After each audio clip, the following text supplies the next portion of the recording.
Welcome, everyone. Here we are to the big event of classical Greece. We call this, as it says on the slide, the Golden Age of Pericles and the Peloponnesian War. If you ever have trouble trying to spell Peloponnesian, it's basically how it sounds, except that the only series of letters that are doubled, where there's two of them, is the N in the middle. So you got Pelo, with Pelo, then Pone, and then Nesian, right? And it's easy to try to put too many P's in there, too many S's. It's just two N's in the middle. That's it. So the date range from this is 449 to 404.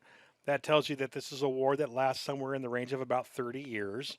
It also has breaks at times between the years, and that is because although this was a period of hostilities between two major states in Greece, the period of hostilities would sometimes go on break. In England and France, there was this thing during the 1400s called the Hundred Years' War. Actually, the 13 and 1400s, the Hundred Years' War, and that war wasn't fought directly for 100 straight years. There were lots of breaks in between for things like plagues and whatnot. So let's move forward. This is a interesting event. One of my favorite kind of random Greek things that happens in the ancient period. And it happens after the Persian Wars, and that was part of last week's lectures. So there's these Persian Wars where two different Persian armies attack Greece. Both Persian armies are ultimately defeated, one under Darius and one under Xerxes. Well, after that, there's going to be a power balance shift in Greece. And part of that is because different Greek city states had built up their militaries to fight the Persians, which means we now have these militaries that city states had something to do with, they could use those for something. So the deal is that although the Greeks had preserved their independence by uniting against Persia, the different Greek city states, again, I got to always remember this with them. There is no Greece yet. There is no such thing as the country of Greece. All these different city states like Sparta and Olympia and Mycenae and Thebes, right? They're all separate little countries inside of the region that we know as Greece. And they're very independent and full of pride. So when these guys do link together, they do so almost in a competitive spirit against a common enemy. And once Persia's gone, they don't really feel the need to do that until forced to do so by somebody. So here's where this interesting time comes in. We've got this democracy called Athens, and Athens is this city state of culture because it has trade throughout the entire Mediterranean Sea. It's got trade between the Phoenicians and the Egyptians, other parts of Mesopotamia, and of course all of Greece, because ships from Athens are carrying trade all over.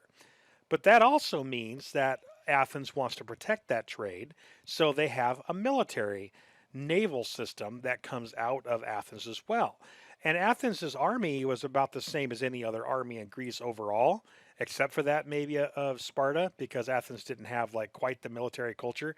But Athens' navy was second to none for the most part. So when this war starts, when the Peloponnesian War, which is the current war that we're going to be talking about this time around, starts, Athens has got this navy that it's going to feel very prideful about itself and does not think can ever fail. It's one of those things where, well, if we've got the navy, we've got access to trade by sea, which means anybody that attacks Athens by land, well, we just have to hide behind our big walls that surround Athens, and the enemy has to go away eventually. So, as long as we have access to the sea, we're safe. And that's a system of security that Athens has. Why does any of this matter? What actually happens? Well, what's going to happen is after Xerxes' army is finally defeated and has to retreat during the Second Persian War, Athens is going to have built up their navy, as we were talking about, to be quite formidable. And what that means is that Athens is basically going to tell all the other coastal Greek city states, I'll show you a map in a second, all the other coastal Greek city states that Athens will protect them from any future attack. There is no sign of any future attack. There is nobody warning of any future attack. It's just that Athens says, hey, we're here to protect you from future attack. We're going to defend you guys in return for you paying us money. I hope you can see where this is going. All right. So the Athenians formed this thing called the Delian League. And the Delian League, here we go, is going to be this sort of, I don't know what color this is, rose, dark pink, I don't know. But the Delian League is going to be in charge of this entire area that has these major seaports, including where Istanbul is today. It wasn't there yet. Well, the deal is that the Athenians are going to force, let me be real clear, with their navy, they're going to force all these guys to be part of this new empire. Yes, that's the word, empire, that they have built. So, what's going on, guys, is Athens, right here, has become powerful. Its navy has been very successful. Athens was the one that really led the fight against the Persians the second time. Sparta was barely involved in the second invasion after the 300 event that barely happened the way, you hear about. And the deal is, guys, is that Athens is able to basically say, we've got this big navy, and you guys all get the pleasure of being part of our system of protection. You pay us, we keep our navy going, and we protect you from future invasion. But what that also means is that if these guys didn't want to be in the Delian League controlled by Athens, this empire that Athens builds, if they don't want to be in there, Athens is going to send their navy in and force them to be in there. And that's why this is more like an empire than it is a joint membership club of some kind. So this is the Delian League of people who either wanted to be in that league or did not want to be in that league. There's a lot of ifs and buts in this. And then Sparta is going to have a bunch of friends that are more inland. So there's this other league here called the Peloponnesian League. It's actually right here, Peloponnesus. Hence the name Peloponnesian War that's coming up, right? The Peloponnesian League. So Sparta has a bunch of friends in the yellow, all part of the Peloponnesian League, and Athens has all these kind of coastal cities that are part of the Delian League. And they're going to not like each other much, and there's going to be some issues. And some of these guys that are part of the Delian League actually ask for Sparta and the Peloponnesian League for help because they don't want to be part of this empire that Athens is sort of forcing them to be in. And at some point, there's going to be a fight that breaks out and then turns into a full blown war. So, a little bit more about Athens. Athens was destroyed. If you remember this lecture about the Persian Wars, Athens was abandoned by the Athenians who all fled over to a different area and kind of left Athens there to be captured and destroyed by the Persians under Xerxes. And then that's when the Athenian navy came in and destroyed the Persian navy and forced the Persian troops to surrender or retreat. The deal is, guys, is that Athens is going to rebuild very quickly, and it's going to rebuild into the triumphant, beautiful city that you've heard about all the way up into the current day. When Greeks talk about the glory of Athens, they're really talking about the period of Athens after the Persian Wars, because Athens takes all this money that they're getting from all these dudes, right here in the Aegean Sea, and Athens takes all that money and spends not that much of it on its own navy. It spends most of it on just rebuilding its city into some big giant glorious thing, something bigger and better than any Greek city has ever been able to do. Because nobody has had this kind of money before, but Athens does because of all this strong arm money that they're getting from their Delian League that they're supposed to be spending on the defenses of the entire Aegean, but are really just spending on themselves. So the city of Athens gets rebuilt, lots of big walls, lots of glorious temples, whole new political center, gorgeous city, and includes the Parthenon, which is this big giant thing up here that's still there today, as you can see, because this is a fairly modern picture. All the sculptures and statuary, everything that you've ever heard about Athens, it all comes from the money of other Greeks who were not all that willing to pay it. So Sparta doesn't like this at all. Sparta hates the fact that Athens is now basically outshining the Spartans. The Spartans were really big at kind of telling everybody about how good they were, and now the Athenians actually are a more influential and larger state. And a number of the Delian League cities, the ones that didn't quite want to be part of this Athenian League but were forced to be, those Delian League cities, some of them are talking to Sparta and saying, hey, these guys aren't even using funds to protect the Aegean or help us out. They're just taking the money and spending it on themselves and then telling us how great they are. And the Athenians did do that, guys. The Athenians took the money, they built all this stuff, and then they told everybody else how great they were compared to them. The Athenians were kind of jerks. All right, I'm just going to say it. So the Spartans formed the Peloponnesian League, which is sort of this is the beginning of a Cold War between the Spartans and the Athenians, where a number of those resentful to the Athenians join in and they just badmouth the Athenians, and the Athenians have their Delian League and they badmouth the Spartans and their pals. So it's mostly again just a Cold War for a while. Athens has this glorious period that everybody else is watching, all right?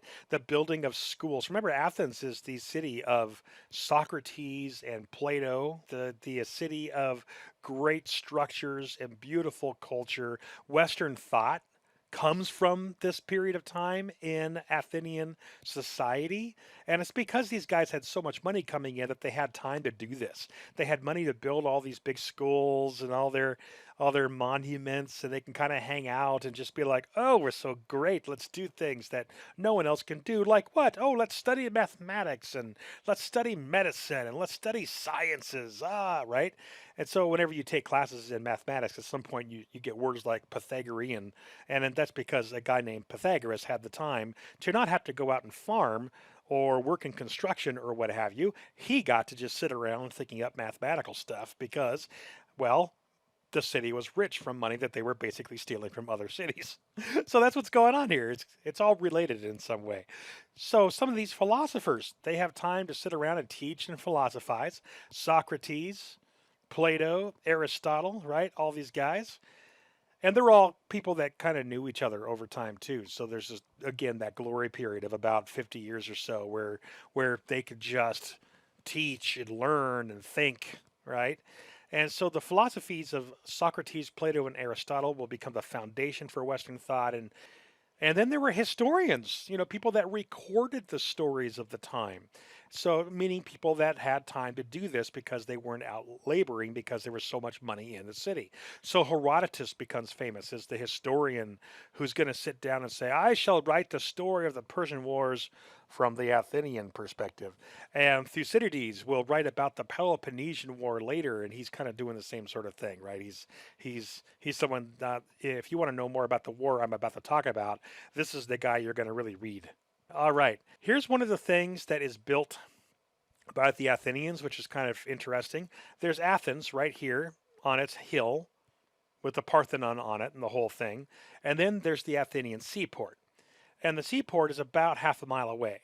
So you have to walk a little ways or take a horse or something to get to the seaport and back. What the Athenians do is they take all that money, and besides just building up the quality of their seaport and their city itself, the Athenians are going to build this huge wall. Now, keep in mind, this is a time period where siege weapons didn't really exist in any major way yet. There were some versions of them, like ladders and that sort of thing, but those aren't really siege weapons. Trebuchets and that sort of thing have not really been invented and used in full scale warfare. So, what that means is that the way the Greeks made war on each other when they ever did was they would send an army in and they could kind of climb over walls and stuff because the walls were never that high around Greek city states, or you lay siege and you camp out and wait for the other side to starve and then surrender. That's the traditional way to do a siege. Well, Athens does something rather unique. They build a massive wall, very expensive, around their entire city and the pathway that connects the city to the seaport, and then they build a wall around the seaport. So what they've done is they've completely protected themselves from attack from anybody. When the Athenians build these large walls, they're going to alarm everybody else in Greece because one, obviously the Athenians are taking a bunch of money from other people and building their own selves up, which is annoying. And B, the Athenians are getting so powerful that it's kind of obvious that they might one day, if unchecked, they might try to take over Greece. And the Greeks were terrified of that idea. Even a possible C to this equation is that what if the Athenians started a war with Persia again and the Persians reinvaded because the Athenians were kind of expanding themselves and going into Persian territory and stuff? What if that happens? Basically, the Athenians are becoming too big to be defeated. So that's the deal, right? They're basically building what I like to call a Death Star. All right, something that nobody can defeat as part of the central part of their empire, and that is terrifying to folks. So, to give you an idea, there's this guy here. This is an image of a dude named Pericles. Pericles was one of the like re-elected over and over leaders of the Athenian democracy during a large portion of the Peloponnesian War era. He's in charge of the Delian League. He's this dude who and there's this very important document that tells us a lot about Athens, or at least what the Athenians thought of themselves at the time of Pericles and the time of the Peloponnesian War. In many classes, you will have this document and you'll be asked to write papers on it. You'll be asked to read it and consider it. I'm not really going to do that so much as I'm going to put up parts of the document and read it through with you here so you get an idea of what's going on, and then we might put some stuff on the exam about this. So the famous Pericles' funeral oration, you can Google this and find the raw text of it wherever you want to. Okay, it's readily available. Again, it's important because it tells us a lot about the Greeks and what they think of themselves at the time. When I say this here, reading the famous funeral oration, do my little pointer, one has to decide what voice to use. Which is true with anything. You read an email or read social media or whatever. What voice do you use? Well, it's kind of hard to tell. Pericles, do you read it like a modern day politician who's trying to appeal to as many people as possible? Do you read it as if you're a power hungry emperor? What if you were a Spartan who was visiting Athens and heard Pericles giving the speech I'm about to show you? How might you view this? Remembering that Athens is great because Athens is taking money from an empire that doesn't really want to give them money, right? And doesn't even want to be in an empire, the Delian League. So let's talk about this, okay? Oh, yeah.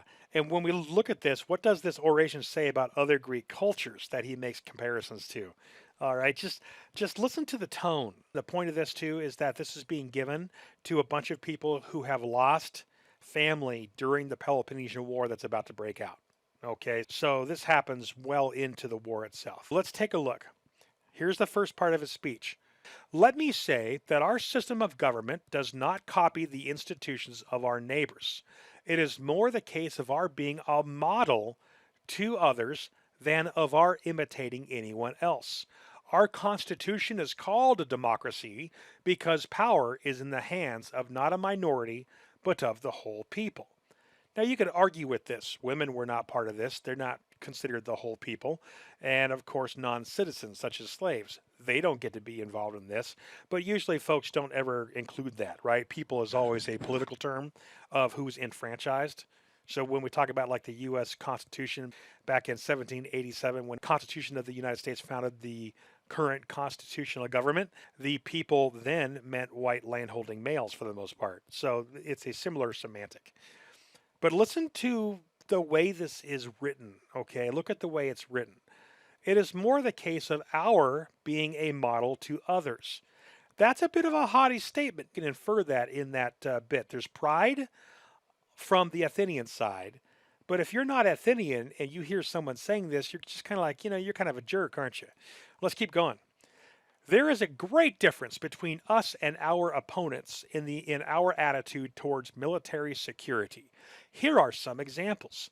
Our city is open to the world, and we have no periodical deportations in order to prevent people observing or finding out secrets, which might be of military advantage to the enemy. This is because we rely not on secret weapons, but on our own real courage and loyalty. So saying something about the Athenian people themselves, that we're a open city, we're not like the Spartans. That's part of what he doesn't say, but he means it. Between us and our opponents, we're not like the Spartans that close ourselves off and hide in paranoia. We are open to the world and are not afraid of people seeing who we are. Okay, and he's flouting that, of course, as an advantage. All right, when the Spartans invade our land, they do not come by themselves, but bring their allies with them. Whereas we, when we launch an attack abroad, do the job by ourselves and through fighting on foreign soil, do not often fail to defeat opponents who are fighting for their own hearths and homes. He's he mentions this because he's saying that the opponents that Athens has to go against are on their own home territory and are fighting for their own territory, which usually means that they're fighting harder. And Athens beats them anyway, he says. Now, with anything like this, there's two sides to it, right? When the Spartans invade our land, they come with allies. And then Pericles says, but when we launch an attack abroad, we do the job by ourselves. But you have to remember that the Athenians are doing it because they have all this money from everybody else that they're able to put into their military to go attack others abroad whenever there's a fight, right? The Athenians would never have had a giant navy and a large army if they weren't taking money from other people. Okay, so just, this is in any political speech, you guys, including in any election cycle and all that, you're going to hear people say stuff like this. You're going to hear people say things that are only partial truths because there's so much to the background of what they're saying. That's always the truth, right? So Pericles, again, he's talking about the glory of Athens, and he's going to get further. Now, this is where it gets to the voice of an emperor to me, not an elected democratic official. This next part, this is the last slide for the speech that I'm going to show you. We make friends by doing good to others, not by receiving good from them. This makes our friendship all the more reliable, since we want to keep alive the gratitude of those who are in our debt by showing continued goodwill to them. We make friends by doing good things for other people, he says. Take everything together then. I declare that our city is an education to Greece.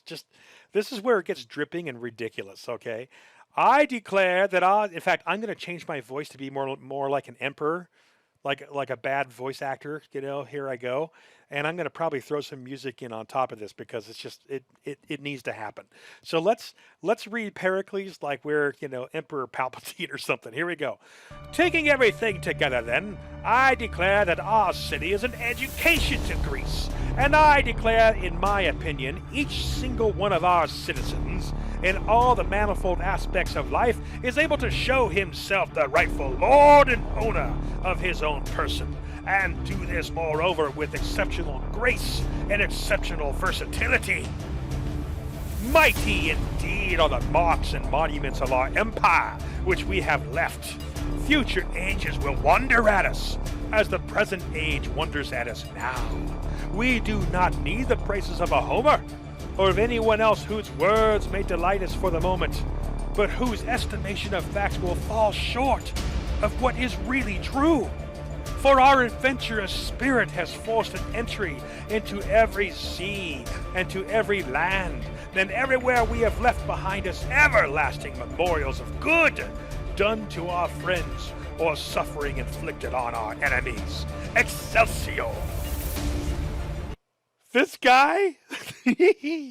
So many people hated the Athenians when the Athenians started talking like this. America has had its time where we've done this stuff. We probably still are in other countries, and other countries tended to kind of be like, where America's all like, look at us. Remember World War II? That was us. Yeah, right. And then, we get to the 70s. Look at us. Remember World War II? We get to the 90s. Look at us. Remember World War II? It's just that kind of thing. So the deal is the Athenians under Pericles, all right, this is their heyday, and a lot of Greeks are starting to think that the Athenians need to be slapped down a little bit, especially those in the Delian League who don't want to be in there, okay? They're just kind of tired of this attitude that Athens is taking all their stuff and then making their city really, really big. And then the Athenians are like, look how much better we are than the rest of you guys. Aha! Right? That gets to be a pain in the butt. So let's do the timeline lecture now. 431 to 404. Sparta spends 3 decades roughly making occasional attacks on Athenian territory, destroying crops and towns outside of the city of Athens. But the Spartans could never stay long because, remember the Helots, those slaves that the Spartans had? When the Spartan army stayed away too long, the Helots would rise up and try to take back some territory from the overlords known as the Spartans. And so the Spartan army could never stay long outside of Athens, and so they always had to go home after conducting raids on Athenian territory. The Athenians, whenever the Spartans or their allies attacked, would just retreat into their city, and they didn't have to worry about their farms being destroyed like others would because the Delian League, the Athenian navy always had access to the sea, and because the seaport of Athens was protected by those big walls. And so food was always replaced by Athenian ships going to pick it up from their members of the empire. Sparta builds a navy eventually, but Athens will win most of the naval battles because Athens is the best at navy stuff. All right, out of all the Greeks, the Athenians are the navy guys. And also keep in mind that with all that money that Athens has, Athens can replace their ships faster than the Spartans can replace theirs. All right, so what happens between 430 to 426? This is early in the war, all right? During the times where all this is going on throughout the entire war, let's get into specifics. Between 430 and 426 BCE, the Spartans and their allies will finally lay siege to Athens. They surround it and try to starve the city out. So now there are 50,000 Athenians living inside of the city. And the city was built for 10,000 people, so there's 50,000 people in there basically hiding out, eating off of the food that the Athenian navy is bringing in from the empire, and they're just waiting until the Spartans have to go back home. Now, Sparta has allies with them this time, so the Spartans are able to switch off a lot, which means that between 430 and 426, Athens is under siege that entire time. That's a pretty long time to be stuck in your city. Think about how crazy during the COVID crisis people are sick of being quarantined after only 6 months, let's say.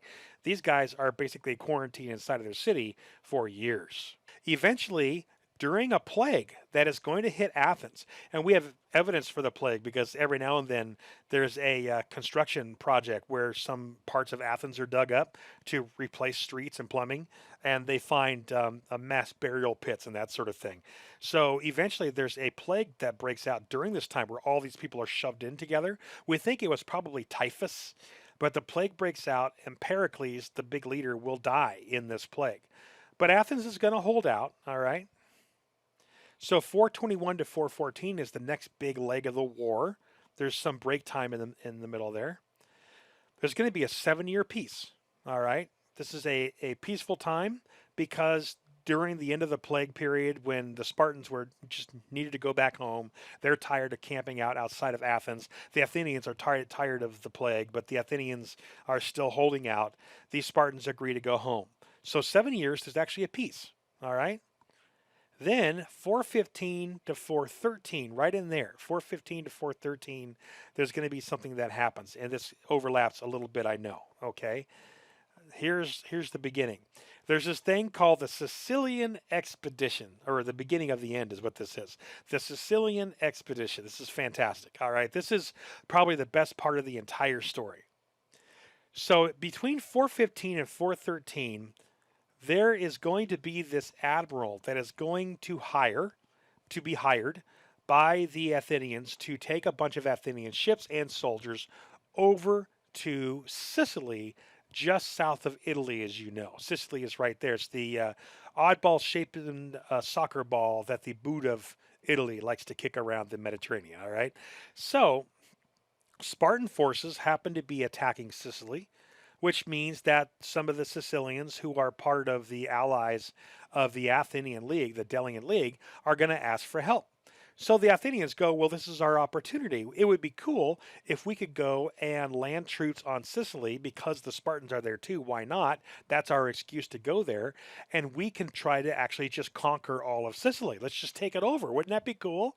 There's Phoenicians that live here, and there's some Athenian allies that live here, and there's some Spartans that live here. And for the most part, they've kind of kept out of the war. But now Sicily is in the war. And so the Athenians are going to, go ahead and attack. So Athens agrees, and they're going to send Alcibiades. So Alcibiades is the naval guy who's going to be transporting 2 generals and an army. All right. Oh my gosh, guys. I need to give you an assignment probably for this week, and it's probably going to be on this dude. This dude is amazing. Alcibiades. He's such a colorful, crazy character in Athenian history. All right. But let me just go through this. All right. Alcibiades is what we call a player. Okay. He is the type of person that was young and extremely handsome and extremely rich. And Alcibiades is going to be popular because he's a celebrity in Athens. And Alcibiades is, I don't know. Here's an image that comes from descriptions of Socrates. Socrates, who would sometimes show up and in writings in the journal of Socrates, Socrates writes about how he has to go and grab this admiral Alcibiades, who's hanging out in like these orgies with women and stuff, and drag him home. Or drag him to meetings and stuff because he's always just hanging out and just partying with the ladies. All right, and it's Socrates doing this. I think that's amazing. All right, so Alcibiades he just before the fleet leaves, before the Athenian fleet leaves to go to Sicily, there is a attack by some kind of subversive group in Athens that destroys a bunch of temple statues. And there's a rumor that comes out that says that Alcibiades did it. That he was at the head of a group that does that. There's no proof for it, but for whatever reason, certain people in Athens decides that they're going to prosecute Alcibiades for this. But they let out Alcibiades take the ships to Sicily first, and then just as Alcibiades gets to Sicily, another ship comes and forces him to leave his navy and go back to Greece to stand trial in Athens. That's really what's gonna, what happens. It's really crazy. So Alcibiades takes a fleet of ships to Sicily, and he's recalled to Athens to stand trial for possibly being involved in a subversive attack that destroyed some temple statues. This is crazy stuff. Okay, now can I just tell you what happens? Alcibiades is recalled to Athens. Alcibiades' ship, as he's sailing to Athens, is going to actually land in Sparta instead. Alcibiades is going to then live with the Spartans for 3 years until Alcibiades gets the Queen of Sparta pregnant and he's forced to leave. Yes, this happens. Alcibiades then goes to Persia with the grand enemy of all the Greeks and hangs out with the Persians for a few years. In both places, Alcibiades tells both the Spartans and the Persians how to defeat the Athenians. Okay? He's that kind of guy. All right. So while all this is happening, the Athenians are left with their two generals to fight this war in Sicily during this Peloponnesian War. So here's what their plan is. The generals are going to march their troops across Sicily, the Athenian troops, and pick up people to join the Athenian army because there were some people in Sicily that called the Athenians to come help. So in theory, residents of Sicily will join the Athenian army and help them fight against the Spartans that are over in a town called Syracuse. And then once the Athenian army is big enough, they can conquer the large fortified city of Syracuse in Sicily. And that means that the Athenians will now control Sicily. That's the idea. How does this plan go? And during the Sicilian campaign, Athenian troops gain no support from Sicilians. As it turns out, nobody wants to help. The attack on the city of Syracuse ends in a wall campaign that defeats the Athenians. The Athenians have this camp that they build, right? The Athenian navy is sitting in here, the one that Alcibiades left to go back to stand trial, and then he fled to Sparta. Well, what happens is that the Athenian army is right here for a while, and the city of Syracuse is right here. And the Athenians start to build a wall that will allow them to put this wall right up against the city of Syracuse so that the Athenian army can just attack this wall and try to climb over it while the Syracusans, the Spartans that live in Syracuse, would no longer be able to attack at all the Athenians. It's just a complicated ruse of building walls for protection to protect your troops as they try to attack Syracuse. Meanwhile, the Spartans in Syracuse build their own walls. So the Athenians actually make it over into Syracuse where they keep building a wall. Okay, this is nuts. And then the army in Syracuse builds its own wall and then starts building walls that will actually allow their troops to climb over the Athenian walls to get into the Athenian camp here. So basically, both sides build walls to try to fight each other with the walls. And finally, the Athenians go back to their camp. They cannot conquer Syracuse. Now, while the Athenians have retreated to their camp and have sent to Athens for help, for more soldiers and stuff, while that's happened, there's going to be a night attack. And the night attack is where a new general shows up from Athens, and he likes to attack at night. And so he's getting ready for this night attack on the city of Syracuse. And during that time, there was confusion, and different Athenian troops started to attack each other, thinking that they were the enemy. And so they start to kill each other right here while the people of Syracuse can listen and go, what's going on over there in the Athenian camp? And finally, a Spartan navy will show up and blockade the mouth of the harbor in Syracuse right here. Guys, when a naval force blockades a harbor, it's really hard to get out of it and fight out of it. And the Athenian Navy is going to try for 30 days. They're going to try to get out of this harbor by fighting against the Spartan Navy, but the Athenians just don't have enough room to maneuver while being blocked in like this, and so they're kind of stuck. And finally, the Athenian Navy surrenders, and the Spartans kill every single person, every Athenian, when that happens, which shows you how angry these two sides have gotten with each other. So, huge disaster for the Athenians. So, guys, when we get to 415, the Athenians are winning. Even though Pericles, the leader of Athens at the time, will die in the plague during the siege earlier, the Athenians are actually winning this war. They're winning just fine. And then the Sicilian expedition happens, and a good portion of the Athenian navy is destroyed. Athenian prestige is destroyed. Two of their generals are killed. Alcibiades, a naval genius, actually flees and is now hanging out by 413 in Persia. Right? This is a huge mess, okay? The Athenian system is falling apart. Let's get to the end of the war. 406 to 404. So between 406 to 404, the Peloponnesian League, that's led by Sparta, is going to join forces with Persia, you guys. The Spartans are so ticked that they're willing to make an alliance with their hated enemies, the Persians, so that the Persians can help the Spartans defeat somebody that the Persians hate more than anybody, which is the Athenians. Okay, remember the Athenians were key to defeating both Darius and Xerxes of Persia during the Persian Wars. So now this is an opportunity for the Persians to get back at the Athenians, which is fine for them. So the Persians will send over a bunch of ships and a bunch of sailors and a bunch of money to help the Spartans create a large navy. Sparta will then destroy what's left of the Athenian fleet through a bunch of naval battles because the Spartans just have this big navy now, right? And plus, the Athenians are kind of screwed because they just can't build more ships because the Spartan navy is everywhere, stopping them from getting supplies. There's going to be these two battles that happen right at the end, Arginusae and Aegios Potami. Athens loses generals in both of those battles. All of them are condemned to death and killed. And then Athens surrenders. Now, I ask you guys, what do you think after a 30-year war, a super bitter war, what do you think the Spartans are going to do now that they win the war? What do you think, right? How do they treat Athens? It's kind of amazing. All the Spartans do is they destroy the walls of Athens. That's it.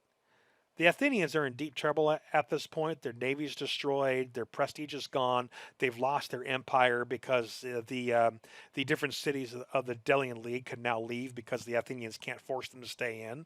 So Athens has been beaten down now. And it's only because it was a long war and the Athenian leaders started to fall apart, started to make some really bad choices. This entire campaign shouldn't have even happened. And finally, the Athenians are kind of stuck, having lost a lot of their people in various plagues. And the end result, guys, is Athens has been slapped down. So all Sparta is going to do is they're going to destroy the walls of Athens, and then they go home. So once they've knocked Athens down to size, they go home. I think that's interesting. You know, they could have wiped out the entire city if they wanted to, but they didn't. So the war lasted 27 years. 200,000 killed, either because of plague or because of the fighting. Athens was weakened at the end of it, but its democracy will persevere. there was a point of time where there's an oligarchy that happens in Athens, but it's defeated almost immediately by the Athenian navy. uh, there was this like coup that had happened during the war, and democracy continued even after the destruction of the Athenian defensive walls by the Spartans, and Athenian trading power came back. So they may not have had an empire and they weren't rich as they used to be, but the Athenians are still trading. They're still the big trading network throughout the Mediterranean, so they actually, recover pretty quickly. What happens next? And there's kind of a modern way to look at this war. What happens next? There's this city called Thebes. Thebes is right here. Okay? So there's this city called Thebes. Let me put that back up just to give you an idea of where it is. Nobody's paying attention to Thebes, all right? But suddenly this thing happens. 30 years later, after the Peloponnesian War, things are just kind of moving along like they always have, and Thebes will suddenly do something crazy. The Thebians are going to raise an army, and they're going to actually go and defeat the Spartan army in a fight that the Athenians originally weren't going to get involved in, but then the Thebians say, "Hey, Athens, remember how Sparta beat you 30 years ago? Do you want to come help us out?" And the Athenians say, "Oh, okay." And the Athenians join in with the Thebians, and they all go and wipe out Sparta. All right. So Sparta is defeated and they never recover from this. The big trick to this, how do you beat the Spartans? You go and you free the Helots to help you fight. The slaves of Sparta hate Sparta so much that suddenly the Theban army and the Athenian army comes in, frees the Helots, and then this massive army of angry slaves and really gleeful Athenians and Thebians defeat Sparta. And Sparta never really fights again at this point. They just kind of fade into obscurity. By obscurity, let me show you something. I pulled up Google Maps for you for this one. Here's your Peloponnese area right here. Let's take a look at Sparta today, because Sparta still exists. There's the ruins that people go to for tourism. And here's the city of Sparta, folks, with some suburbs, right, way out here. Lots of farming and lots of tourism. That's really what Sparta has. That's the glorious Sparta. It looks maybe like one of the small suburbs in size of Orange County, like Aliso Viejo or maybe Irvine. Oh, there it is. Sorry. All right, let's go to Athens. All right. Athens has like several airports and a major shipping empire. It's still there. These are all shipping routes. All right, that Google Maps has happily put up for us. And let's look at the size of Athens today. Okay, this is basically LA County compared to, say, Aliso Viejo versus LA County. Major shipping port today. It looks like San Pedro. All right, look at that. This harbor is about the size of LA Harbor. Go over here, and this is all part of Athens too. All right, all of this. So to give you an idea of what's going on here is you've got tourism, you've also got two airports, you've got major shipping ports, you've got a huge metropolitan area, and all of this is part of Greater Athens now as well. It's all suburbs of Athens. And this stuff is too, okay? So the deal is that Athens might have been defeated in the Peloponnesian War, but ultimately they win the fight to great glory in all of Greece, and they're still a major, major place. And if you really wanted to look at this from a modern viewpoint, we would probably look at this like you might look at major powers fighting in a Cold War. The one that happened from the 1950s to 1989, known as the Cold War between America and our allies and the Soviets and their allies. That was this big event that happened that we usually talk about in modern history classes. So let's finish this up. After the Peloponnesian War, there's going to be a period of years where Macedonia rises as a power. That's up in the north above Thebes. Now, Thebes goes and they take control of Greece in 371. After they and the Athenians defeat Sparta, the Thebians are basically in control. Well, there's always a bigger fish, right? So in 382 to 336, Philip of this kingdom of Macedonia is going to rise to power, and a new type of Macedonian army is going to, one by one, defeat the Greeks. And so Philip of Macedonia, will take over Greece. And after that happens, after Philip of Macedonia finally conquers Greece, something the Persians could never do, apparently, despite their giant empire, and something that the different Greeks could not do until Thebes came in. Philip of Macedonia takes over Greece, and then he dies, and Alexander the Great, his son, will take over and use the Greeks to go fight a big battle in Persia and take over Persia for a while. So the deal is, guys, is that our next lecture is really going to rise of the Persians and who is Cyrus and Darius, Xerxes, and all those guys. And after we're done talking about Persia, we'll come back to how Philip of Macedonia and then his son Alexander the Great will start fighting against the great empire of Persia because we'll be at that point of the timeline. Okay, folks, thanks a lot. Have a great rest of your week.